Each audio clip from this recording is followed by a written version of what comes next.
Dr. Rachel Berger, former student of mine. It makes us all proud out at Central Butte School. She is a doctor of optometry, and she's going to share her journey with us today. If you're a student tuning in, please make sure to fill in the survey, which helps us with funding and to improve these Zoom presentations. And you will also get entered for a $50 gift certificate. So thanks to everyone, and we will get started.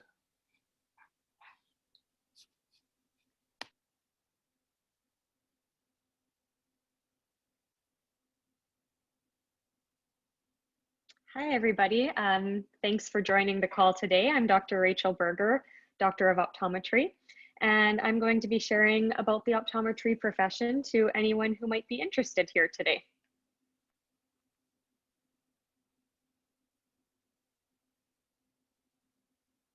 Okay. So as Mr. Wist said, I went to Central Butte School from kindergarten right through grade 12. During that time, I had Mr. Wist as a teacher and a principal and a basketball coach. So got to know him in a lot of different capacities. After my time at Central Butte, I went to the University of Saskatchewan for my undergraduate studies. So I studied for 3 years in arts and science. After those 3 years, I was fortunate to get into the University of Waterloo Doctor of Optometry program. So I moved to Waterloo, Ontario for 4 years for that program. And then in 2016, I came back to Saskatoon, where I've been practicing at FYI Doctors. To get into the duties of an optometrist a little bit, so one of the main duties are comprehensive eye exams, which if you've been to an optometrist for a visit, it's likely what you've experienced. There's 3 main functions of an eye exam: checking a person's vision and whether or not they need glasses, their binocular vision, which means how the eyes work together, and their ocular health. So from front to back of eye, making sure those eyes are healthy.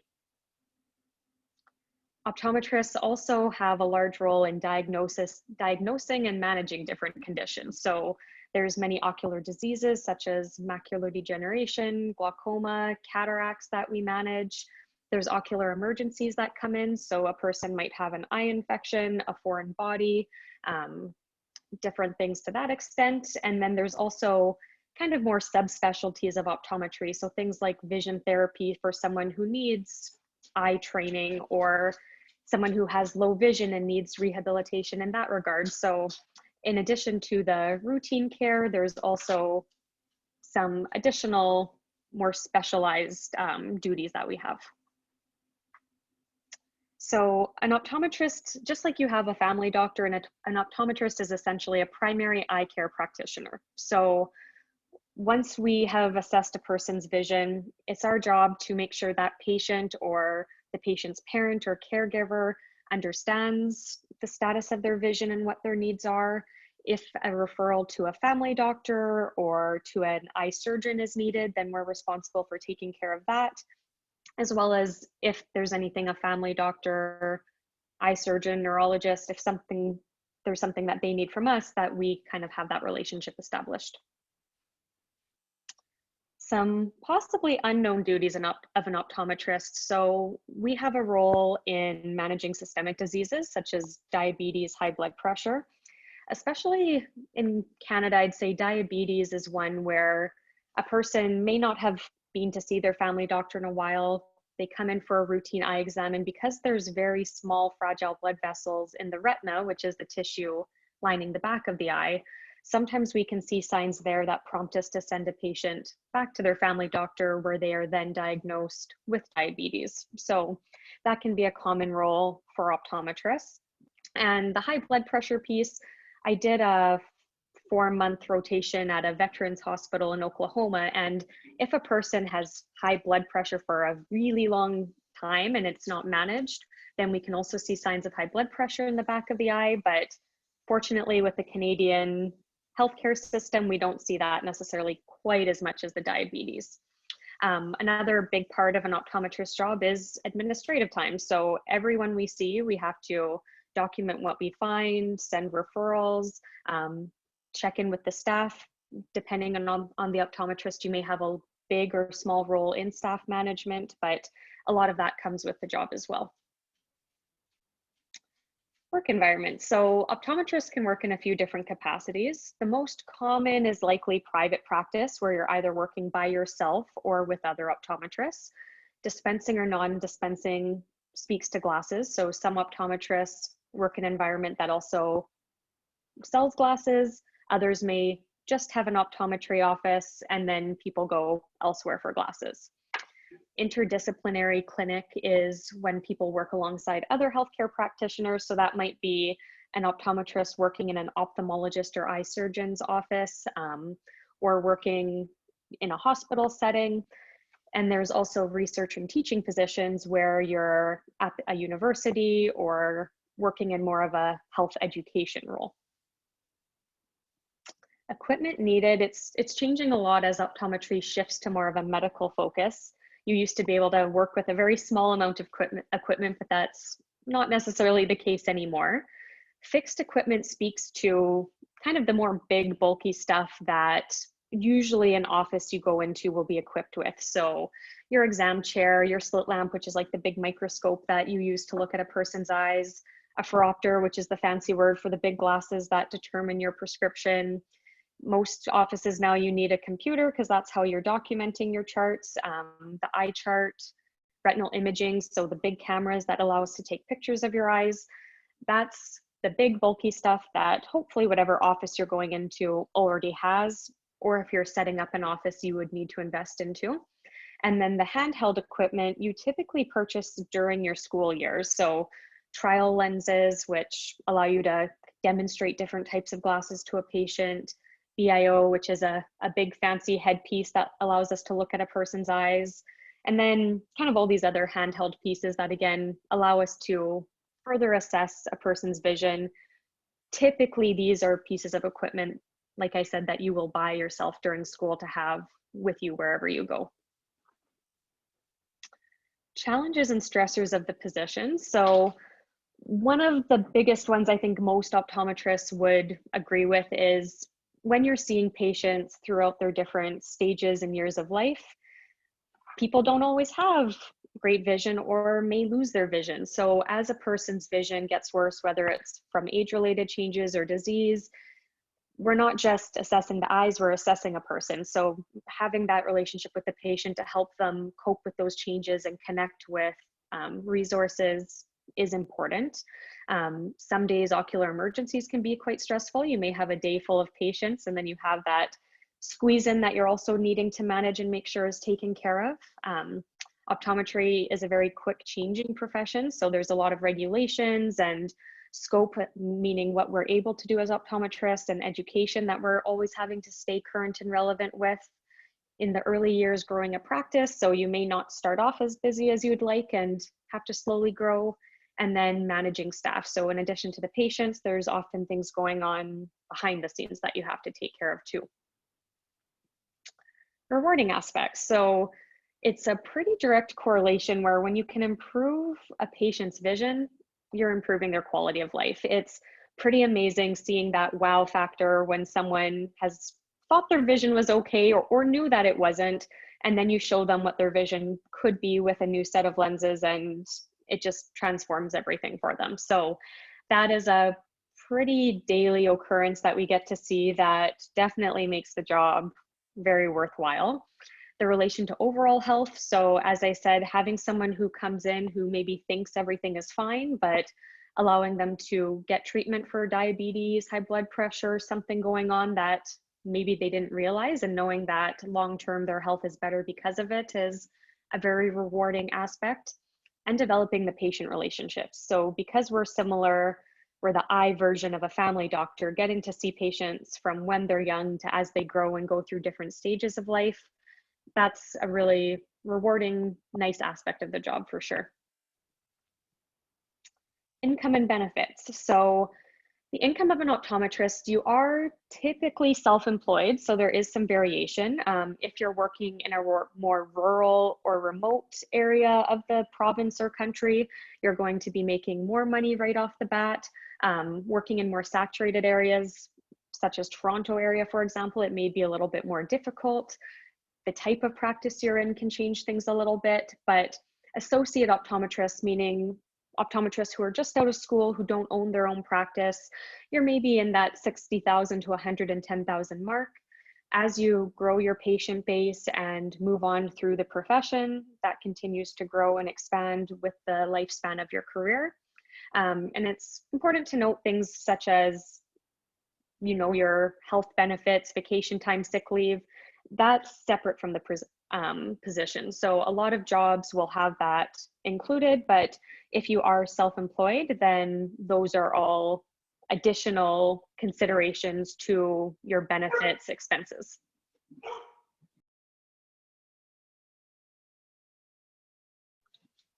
Supports and professional development. So in optometry, we're governed by both a provincial association college as well as a national association and regulatory body.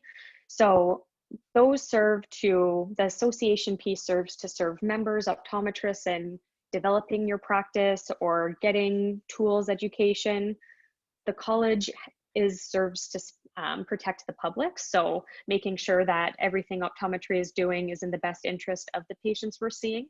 And then the continuing education, that is something that we need to do as part of our regulation to keep our license to practice optometry. So every year there's a certain amount of continuing education that we need to complete. Work-life balance. I'd say that a lot of people are attracted to optometry because you can have quite a good work-life balance.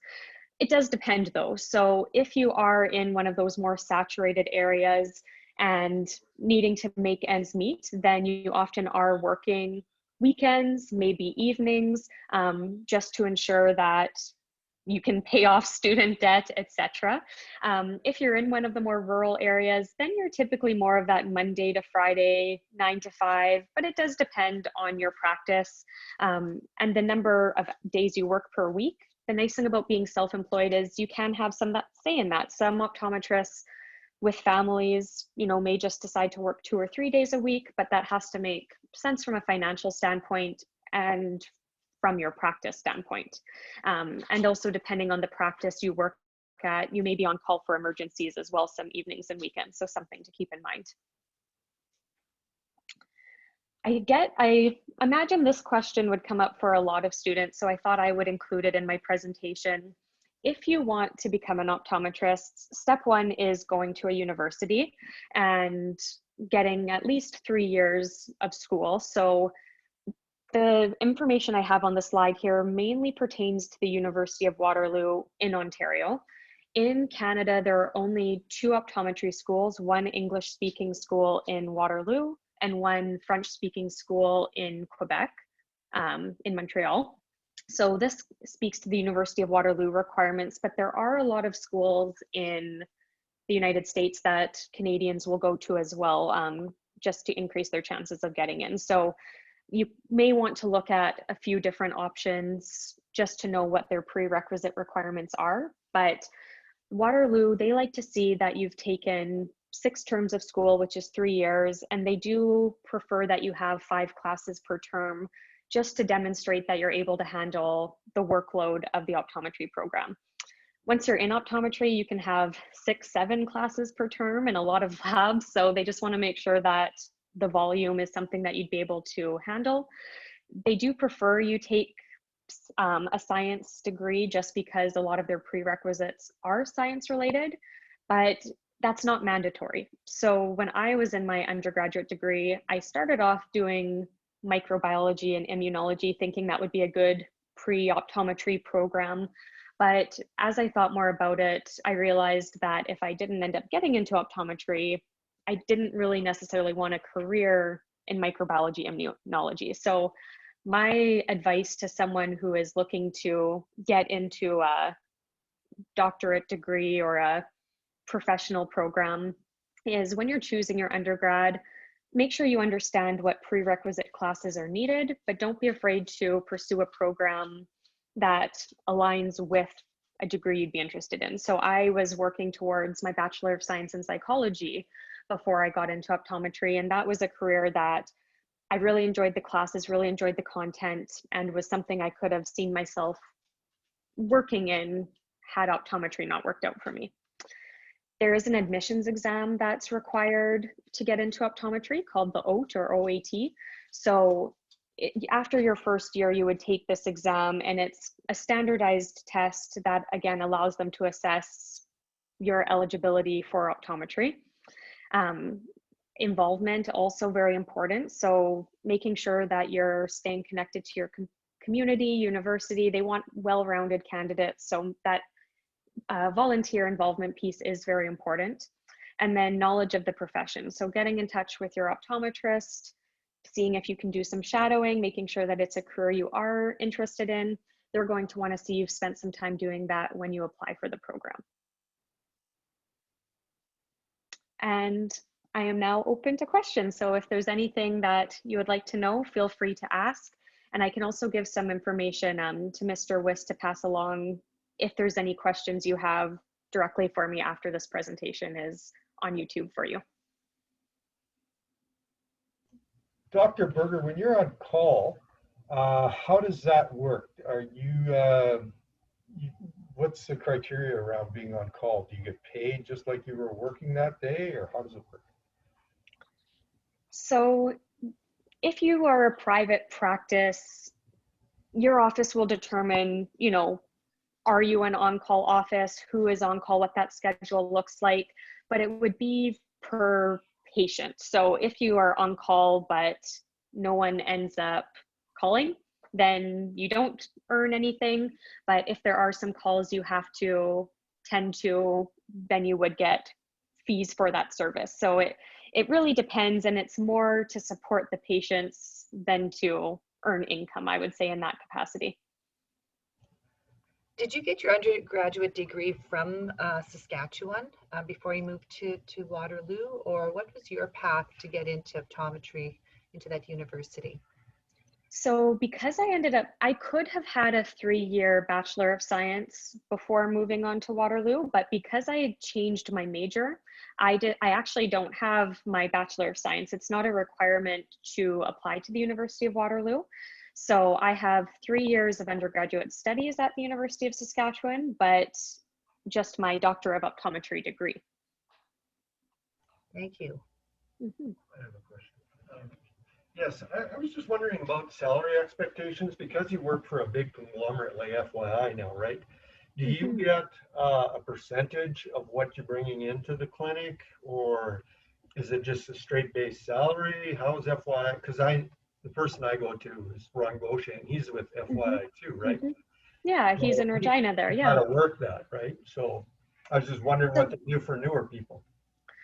So it really depends on the practice. The nice thing about FYI is, even though it is this conglomerate in a sense, the reason it was developed was to allow optometrists to continue practicing as more or less as individual offices, but having the resources of the big corporations. So, you know, if the head office that we have in Calgary helps support us with marketing and payroll and different aspects like that.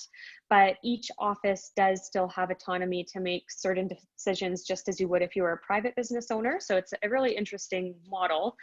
As far as new optometrists go, it depends on the area. So typically, yeah, most optometrists will get a percentage of what they bring into the office.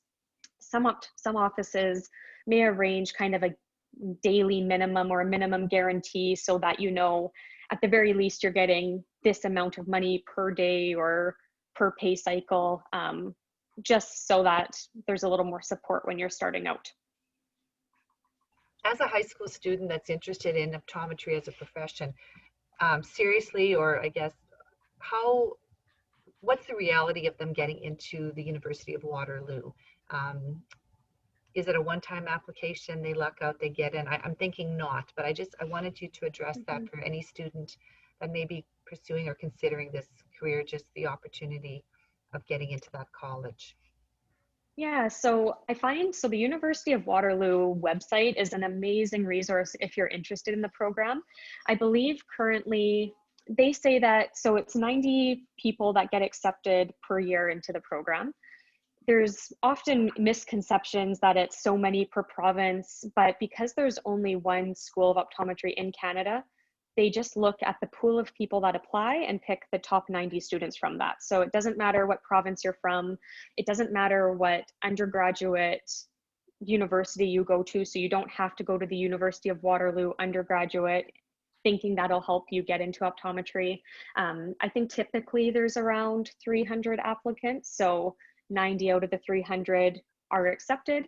And like I said, there are a lot of schools in the United States as well. The only thing you have to watch with that is because you're an international student, your tuition will be a lot more expensive if you go south of the border.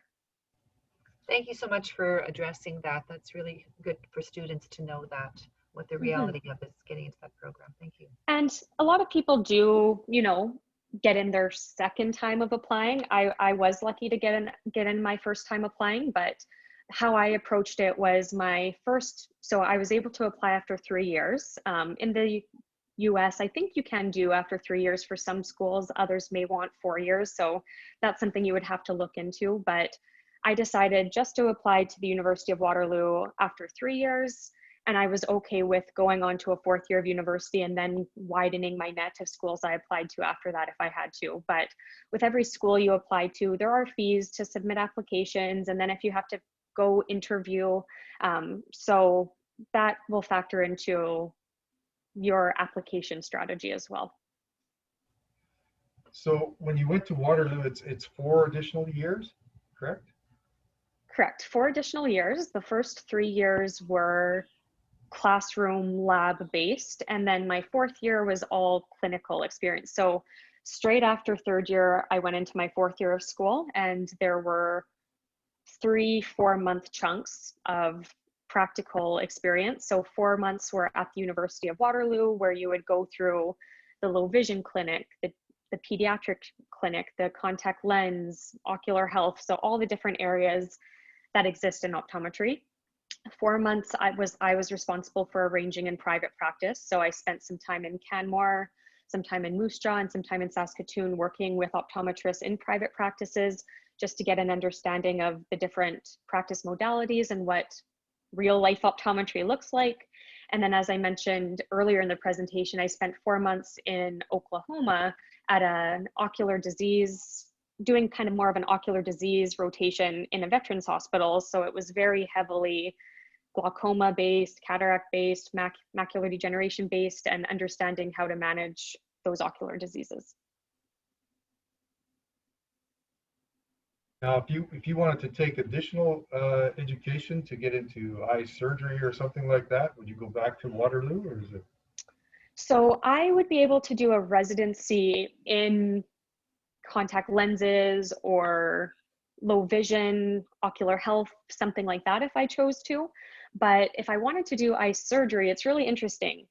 You actually have to go through medical school for that. So you can't go from optometry to ophthalmology with additional training. You have to go first into medicine, and then once you're in medicine, you have to get an ophthalmology residency, which is not very easy to get. It's a very competitive residency in Canada. So it's a totally different stream of education.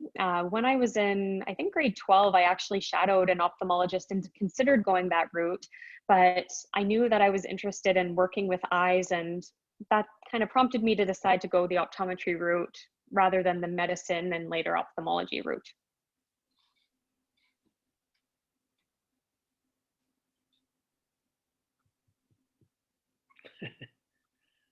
Any other questions? How did you arrange for the Oklahoma experience? Like, is that something you have to go out and find, or do they give you some suggestions? How did that work? So the University of Waterloo had different student placement sites. So we reviewed the different options based on past student feedback and rated our choices. And then it was kind of a lottery system of who got to go where. It's different now because of just different border issues that have come up over the last couple of years. It's less and less common for students to go to the United States if they're in Canada for experience, and there's more and more Canadian sites becoming available. So it's more likely now that if you were to go through the program in Waterloo that you would end up working with a Canadian site, but it was a lottery system through the school that I got that position. There's a question in the chat that says, is it possible that you have glasses? If you take care of your eyes, then can the eyes be okay and you don't need glasses anymore? It depends on your prescription. So if you are farsighted and given glasses when you are young, say grade 1, grade 2, as you grow, your eyes also grow. So it is possible that you can outgrow your glasses and not need them anymore. If you're nearsighted, meaning that without glasses, it's easier to see far away than, it's easier to see close up as opposed to far away, then wearing glasses isn't going to get rid of your need for glasses. The only thing that will do that is if you get refractive surgery.